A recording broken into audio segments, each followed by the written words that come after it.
AP polling ఆసక్తికరంగా సాగింది. Polling కేంద్రాల దగ్గర మహిళలు, వృద్ధులు భారీగా కనిపించారు. కొన్ని పోలింగ్ స్టేషన్లో పెద్ద పెద్ద క్యూ లైన్లు కనిపించాయి. దీంతో పోలింగ్ కేంద్రాలన్నీ మహిళలతో సందడిగా కనిపించాయి. గంటలకు గంటలు వెయిట్ చేసి మరీ ఓటు హక్కు వినియోగించుకున్నారు. వృద్ధుల సంగతి ఎలా ఉన్నా మహిళల ఓటు బ్యాంకు ఓ పార్టీకి కలిసేస్తుందనే చర్చ ఇప్పుడు జోరుగా సాగుతోంది. ఇదంతా తమకే అనుకూలిస్తుందని టీడీపీ, వైసీపీ లెక్కలేసుకుంటున్నాయి. అయితే ఇప్పుడు మరికొందరు మాత్రం గత ఎన్నికల ట్రెండ్ను బయటకు తీస్తున్నారు.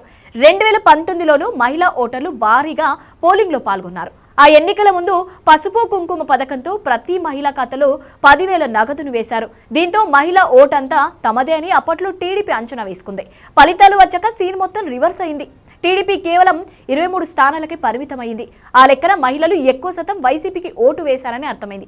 అయితే ఈసారి కూడా మహిళలే అధిక సంఖ్యలో ఓటింగ్ ప్రక్రియలో పాల్గొంటూ ఉండడంతో ఇప్పుడు ఏ పార్టీకి అది కలిసి వస్తుందో తేలాల్సి ఉంది. మహిళల్లో ప్రభుత్వ వ్యతిరేకత ఎక్కువ ఉందని, అది తమకు కలిసి వస్తుందని టీడీపీ ఇప్పుడు ఆశలు పెట్టుకుంది.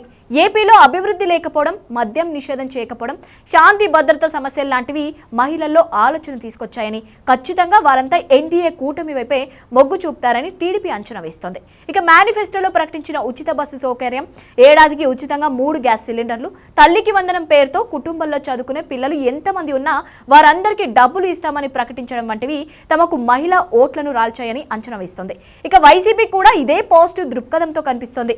మహిళా ఓటర్లు తమకు అనుకూలంగానే ఓటు వేస్తారని, ఈ 5 ఏళ్లలో వైసీపీ సర్కార్ ఎక్కువ ప్రాధాన్యం ఇచ్చిందని, ప్రభుత్వం అమలు చేసిన పథకాలన్నీ మహిళల పేరు మీద ఇవ్వడం, వారి బ్యాంకు ఖాతాల్లోనే సొమ్ములు జమ చేయడం, ఇళ్ల స్థలాల వారి పేరు రిజిస్ట్రేషన్ చేయడం, ఇవన్నీ లెక్కలు వేసుకొని వైసీపీ వైపు మొగ్గు చూపుతారని ఆ పార్టీ అంచనా వేస్తోంది.